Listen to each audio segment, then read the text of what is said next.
Mari Bapak Ibu, sebelum kita mendengarkan firman Tuhan, mari kita satu di dalam doa. Kami sungguh mengucap syukur Tuhan, Engkau baik dalam hidup kami.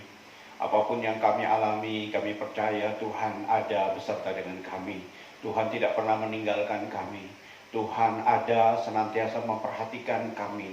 Tuhan ada senantiasa menjaga dan melindungi kami.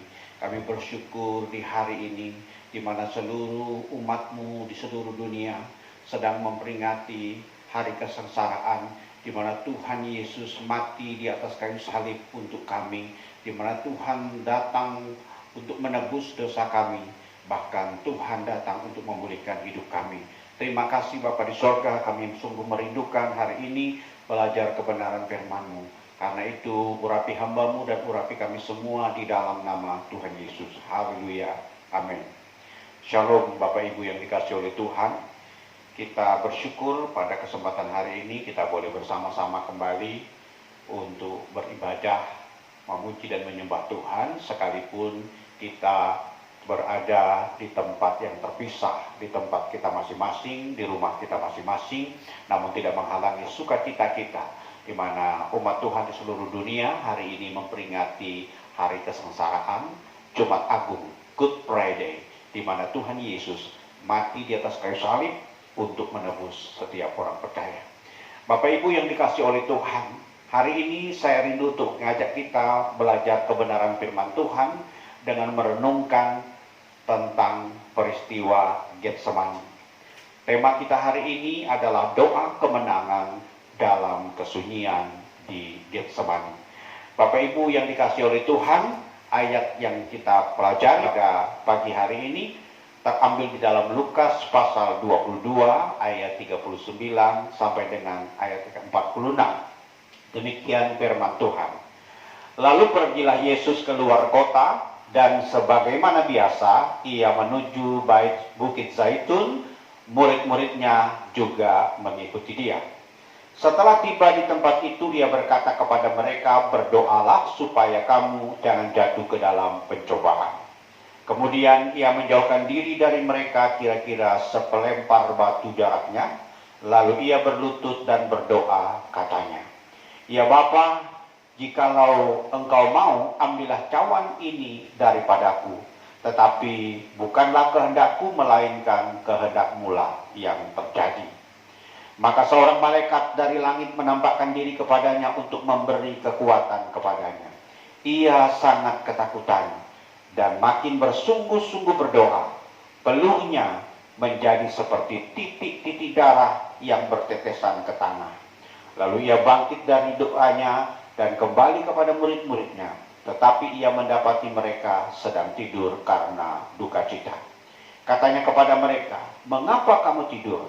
Bangunlah, berdoalah supaya kamu jangan jatuh ke dalam pencobaan." Bapak Ibu yang dikasihi oleh Tuhan, bagi dunia, kematian Yesus di salib adalah suatu kebodohan. Bagi dunia, kematian Yesus di salib adalah suatu kegagalan. Bagi dunia, kematian Yesus di salib adalah suatu kekalahan. Tetapi fakta sebenarnya bukan dari apa yang dilihat oleh dunia, tetapi apa yang dilihat oleh Allah. Bagi Allah Bapa di sorga, kematian Yesus di salib adalah wujud ketaatan. Bagi Allah, kematian Yesus adalah karya penebusan. Bagi Allah, kematian Yesus di salib adalah pemulihan dan penggenapan. Bapak Ibu yang terkasih oleh Tuhan, Yesus disalib di Bukit Golgota merupakan suatu perjuangan dalam hidupnya. Tidak mudah untuk Yesus sampai ke atas kayu salib. Karena itu kemenangan Yesus sampai ada di atas kayu salib sebenarnya terletak di Taman Getsemani. Kemenangan Yesus dimulai di Getsemani. Dimulai di dalam kesunyian, di dalam kesendirian, dan di dalam ketakutan. Yesus telah memenangkan pergumulan terhebat yang mengubah jalan hidup umat manusia di seluruh dunia, di sepanjang segala zaman. Di taman yang sunyi, di taman yang sepi dan sendiri, Taman Getsemani. Bapak Ibu, Taman Getsemani adalah taman yang menginspirasi, karena Taman Getsemani berbicara tentang bagaimana Yesus mengalami kemenangan sebelum sampai di Bukit Golgota. Bapak Ibu, sidang jemaat yang dikasihi oleh Tuhan, fakta kehidupan manusia bahwa setiap orang pernah mengalami kesendirian. Setiap orang pernah mengalami pergumulan dalam hidupnya. Setiap orang pernah mengalami ketakutan dalam hidupnya. Setiap orang artinya siapa saja, entah itu orang kaya, pasti pernah mengalami kesendirian, pergumulan, dan ketakutan di dalam hidupnya. Maupun orang yang tidak punya apa-apa, dia juga mengalami pergumulan, kesendirian, dan ketakutan. Orang yang punya kedudukan, orang berpangkat, ataupun orang biasa. Bahkan kalau kita membaca apa yang ditulis oleh Injil Lukas tadi, bahwa Yesus yang adalah Allah yang menjadi manusia, di dalam kemanusiaannya juga mengalami kesendirian. Dia terpisah dari murid-muridnya, di mana di waktu dia bergumul dengan hebat, murid-muridnya justru tertidur. Yesus di dalam kemanusiaannya mengalami kesendirian, pergumulan, dan juga ketakutan, sebagaimana yang dialami oleh banyak orang. Bukankah hari-hari ini kita sedang di dalam kesendirian? Kalimat yang sangat menjadi favorit adalah stay at home, di mana kita harus tinggal sendirian di rumah. Kita harus terpisah dari banyak orang.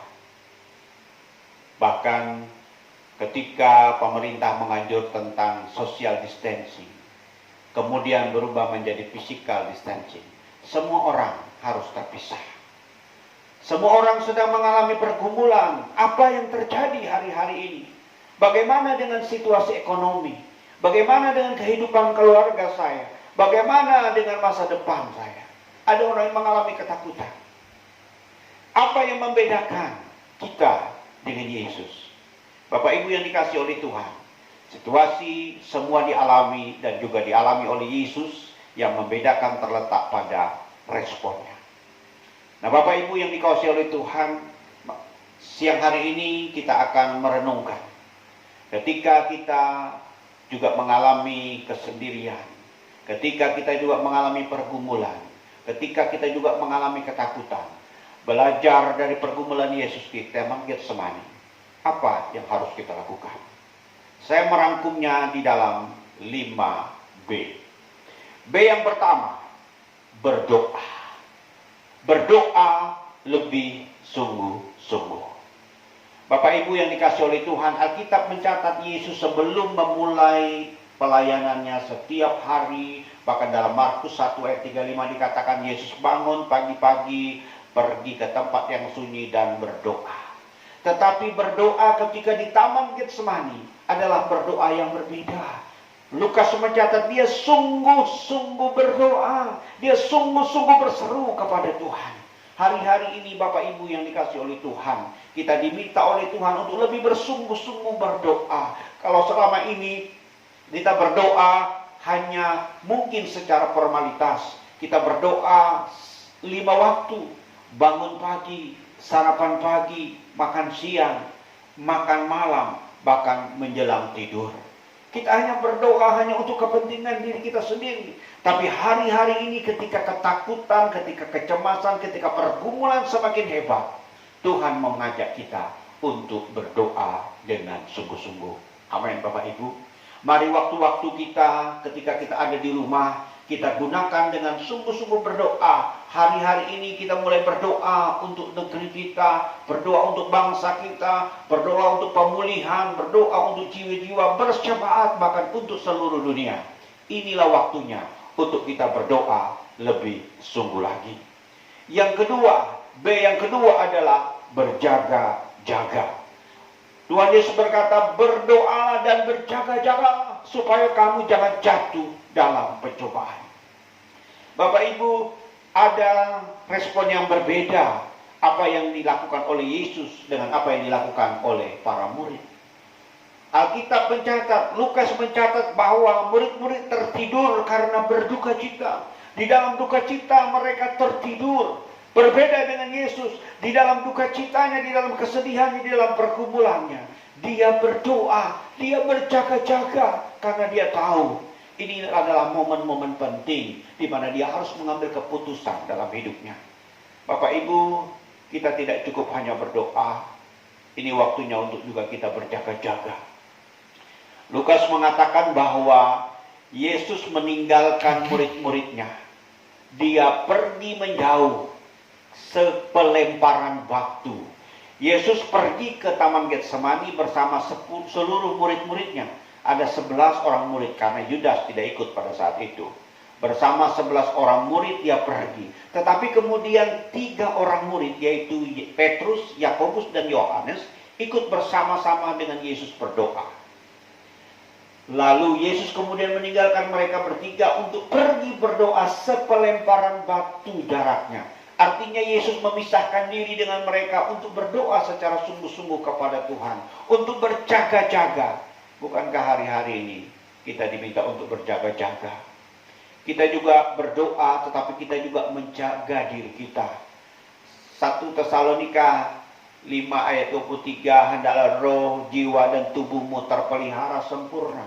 Tuhan menghendaki tidak hanya roh kita, tetapi jiwa dan tubuh kita juga aman. Bukankah hari-hari ini pemerintah menghimbau kita untuk menjaga jarak? Bukankah pemerintah menghimbau kita untuk menghindari kerumunan? Bukankah pemerintah menghindari kita untuk tidak melakukan kegiatan-kegiatan di tengah orang banyak? Ini waktunya untuk kita berjaga-jaga, waktunya kita untuk waspada, karena kita tidak tahu apa yang akan terjadi dalam hidup kita. Maka bagian yang kedua yang harus kita lakukan, hendaklah kita berjaga-jaga, berdoa dan berjaga-jaga. B yang ketiga adalah berserah pada kehendak Tuhan. Setiap kita ketika mengalami masalah, tentu kita rindu untuk ada solusi. Tentu kita rindu ada penyelesaian atas persoalan atau masalah yang kita hadapi. Tetapi tidak selalu solusi yang kita harapkan sama dengan keputusan yang dibuat oleh Tuhan. Apa yang kita inginkan tidak selalu sama dengan apa yang menjadi kehendak Tuhan. Karena itu mari kita belajar untuk berserah pada kehendak Tuhan. Waktu Yesus bergumul di Taman Getsemani, dia berkata, Bapa, jikalau sekiranya mungkin, biarlah cawan ini lalu daripadaku. Di dalam ketakutan, di dalam kecemasan Tuhan Yesus, dia berkata, kalau mungkin ini tidak aku lakukan, kalau mungkin aku tidak meminum cawan ini. Tetapi akhirnya Tuhan Yesus tetap menyerahkan apa yang menjadi kehendak Bapa. Bapak Ibu jemaat yang dikasihi oleh Tuhan, biarlah dalam apapun persoalan, pergumulan yang kita hadapi hari-hari ini, kita mau berserah pada kehendak Tuhan. Berserah pada kehendak Tuhan bukan berarti kita pesimis, bukan berarti kita tidak berbuat apa-apa, tapi kita meletakkan pada kedaulatan Tuhan, kehendak Tuhan sebagai yang terutama. Bukan apa yang menjadi kehendak atau keinginan kita. B yang keempat adalah bergantung sepenuhnya pada pertolongan Tuhan. Bergantung sepenuhnya pada pertolongan Tuhan. Artinya Bapak Ibu, kita tidak menyandarkan sumber pertolongan kita pada diri kita sendiri. Kita tidak mengandalkan pada kekuatan kita. Kita tidak mengandalkan kepada hikmat kita. Kita tidak mengandalkan kepada kepintaran kita. Kita tidak mengandalkan kepada kekayaan kita. Kita tidak mengandalkan kepada yang lain. Tetapi sumber pertolongan kita sepenuhnya adalah dari Tuhan. Pemazmur berkata di dalam Mazmur 121, Aku melayangkan mataku ke gunung-gunung, dari manakah akan datang pertolonganku? Pertolonganku ialah dari Tuhan yang menjadikan langit dan bumi. Hendaklah kita di dalam segala situasi kita mempercayakan seluruh kehidupan kita hanya kepada Tuhan yang menjadikan langit dan bumi, yaitu Allah di dalam nama Tuhan Yesus. Mari hari-hari ini jangan andalkan uangmu, jangan andalkan kedudukanmu, jangan andalkan kekayaanmu, tapi bergantunglah sepenuhnya pada pertolongan Tuhan. Ketika Yesus dalam pergumulan di Taman Getsemani, dia menyadari keterbatasannya sebagai manusia. Karena itu Allah memberikan pertolongan lewat malaikat. Malaikat datang untuk memberi kekuatan, memberikan kemampuan kepada Yesus, sehingga Yesus sanggup mengatasi dalam pergumulannya. Bapak Ibu, pertolongan kita datangnya dari Tuhan. Pertolongan kita sumbernya adalah dari Tuhan, bukan yang lain. B yang kelima adalah bangun dan bertindak untuk melakukan kehendak Tuhan. Bapak Ibu, ketika Yesus selesai berdoa, dia bangun, dia menghampiri murid-muridnya dan berkata, bangunlah, marilah kita pergi, sebab dia yang menyerahkan aku telah dekat. Bapak Ibu, Yesus bangun, kemudian Yesus bertindak. Yesus sudah siap menghadapi apa yang menjadi keputusan. Yesus sudah siap menghadapi tantangan di mana dia harus menyelesaikan misi Allah dalam hidupnya. Bapak Ibu, ada waktunya kita berdoa. Ada waktunya kita berjaga-jaga. Ada waktunya kita berserah. Ada waktunya kita bergantung sepenuhnya kepada pertolongan Tuhan. Dan ada waktunya untuk kita bangun dan bertindak untuk melakukan kehendak Tuhan.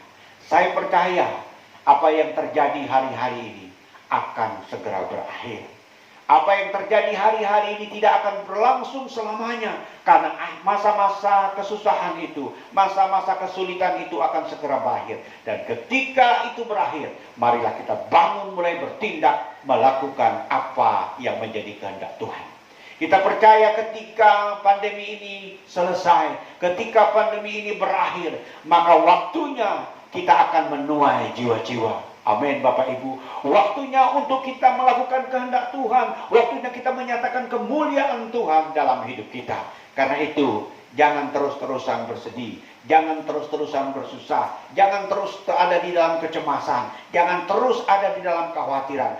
Bangunlah, bertindaklah. Karena inilah waktunya Tuhan meminta kita untuk bertindak. Mari Bapak Ibu, kita akan persiapkan diri kita untuk melakukan perjamuan kudus. Bagi Bapak Ibu bisa menggunakan roti apa saja, atau minuman teh, atau fanta, atau apapun yang berwarna merah yang melambangkan darah Yesus. Yang penting bukan lambangnya, tetapi esensinya. Bapak Ibu yang dikasihi oleh Tuhan, bahwa roti dan anggur yang melambangkan tubuh dan darah Tuhan hanya dimakan oleh orang yang percaya kepada Tuhan Yesus dan yang sudah dibaptis.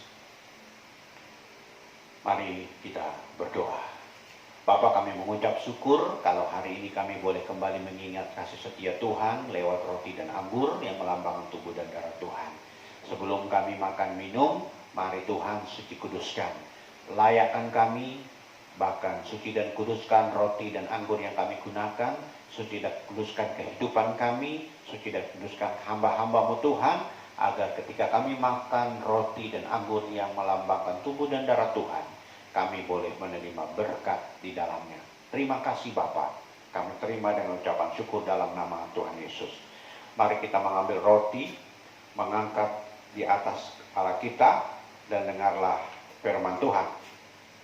Sebab apa yang telah kuteruskan kepadamu telah aku terima dari Tuhan, yaitu bahwa Tuhan Yesus pada malam waktu diserahkan mengambil roti, dan sesudah itu ia mengucap syukur atasnya, ia memecah-mecahkannya dan berkata, inilah tubuhku yang diserahkan bagi kamu, perbuatlah ini menjadi peringatan akan aku.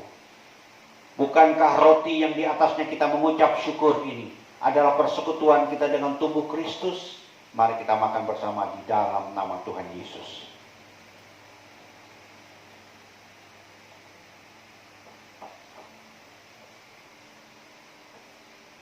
Terima kasih Tuhan. Terima kasih Tuhan Yesus.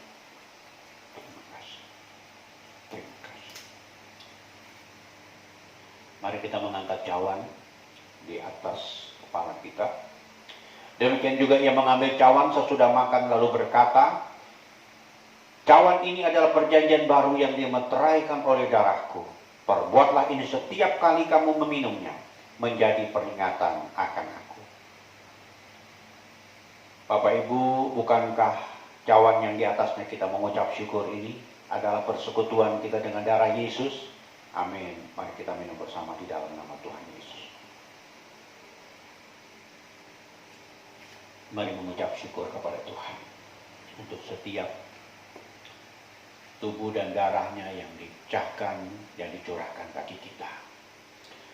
Bapa, kami mengucap syukur untuk tubuh dan darah-Mu yang telah dikorbankan bagi kami. Tubuh dan darah-Mu yang membuat kami yang berdosa mengalami pengampunan dosa. Bahkan lewat bilur-bilur-Mu Tuhan, kami yang sakit boleh disembuhkan. Kami yang di dalam pergumulan, kami yang di dalam ketakutan, kami yang di dalam kecemasan, kami dalam persoalan, kami boleh menerima kekuatan dan pemulihan di dalam nama Tuhan Yesus. Kami mengucap syukur Tuhan untuk tubuh dan darah-Mu, untuk kasih setia-Mu, untuk kebaikan-Mu, untuk pertolongan, untuk kemurahan-Mu Tuhan, di dalam nama Tuhan Yesus. Haleluya. Amin. Mari kita mengakhiri ibadah kita bersama-sama pujian El Shaddai. Tak usah ku takut, Allah menjagaku.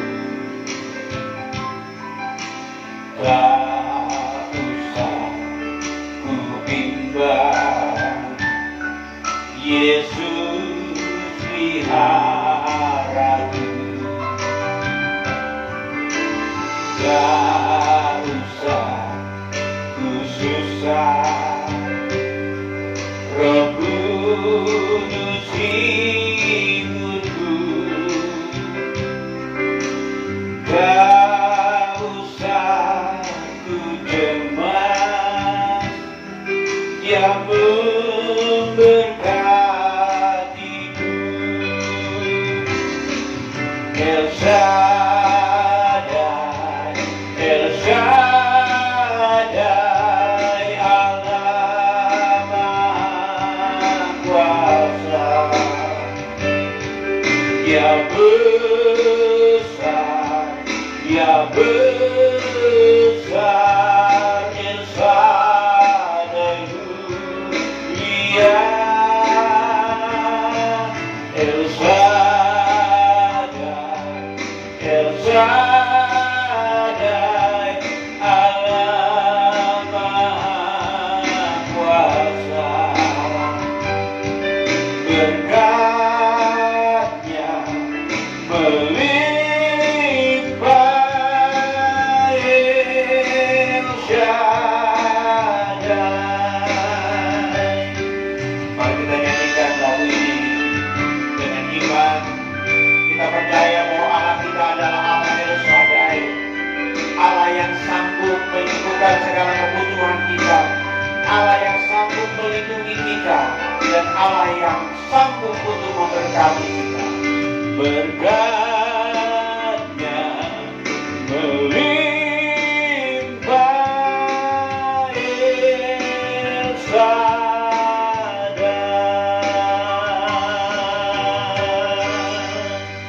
Sungguh kami mengucap syukur Tuhan, kami percaya berkat-Mu melimpah dalam hidup kami. Karena itu Bapak, apapun yang kami alami hari-hari ini, apapun yang terjadi dalam hidup kami, kami percaya Allah kami adalah Allah El Shaddai, Allah yang menjaga kami, Allah yang memelihara kami, Allah yang mencukupi segala kebutuhan kami. Karena itu hamba berdoa untuk setiap umat-Mu Tuhan, berkati mereka, apapun yang menjadi pergumulan mereka, apa yang menjadi kesusahan, apa yang menjadi kesulitan, apa yang menjadi tantangan mereka hari ini, diberkati mereka Tuhan dengan berlimpah-limpah. Tuhan cukupkan kebutuhan mereka, Tuhan jawab segala doa dan kebutuhan mereka. Bahkan Tuhan melindungi mereka dari segala malapetaka. Berkati anak-anak Tuhan, berkati para lansia, berkati setiap orang-orang yang ada di dalam rumah tangga yang hari ini beribadah bersama-sama. Diberkatilah usaha mereka, diberkatilah pekerjaan mereka, diberkatilah apa yang mereka kerjakan. Tuhan membuat berhasil. Berkati juga pemerintah kami Tuhan, berikan hikmat kepada presiden kami, bahkan seluruh jajarannya, dalam menghadapi apapun yang sedang terjadi hari-hari ini. Hikmat-Mu Tuhan, roh takut akan Tuhan ada pada mereka, sehingga keputusan-keputusan yang dibuat adalah keputusan-keputusan yang terbaik bagi bangsa kami. Terima kasih Bapa, berkati segala aktivitas kami, biarlah kami semua berada di dalam perlindungan Tuhan. Mari jemaat yang dikasihi oleh Tuhan, angkatlah tanganmu, arahkan hati dan hidupmu kepada Tuhan, dan terimalah berkat Tuhan.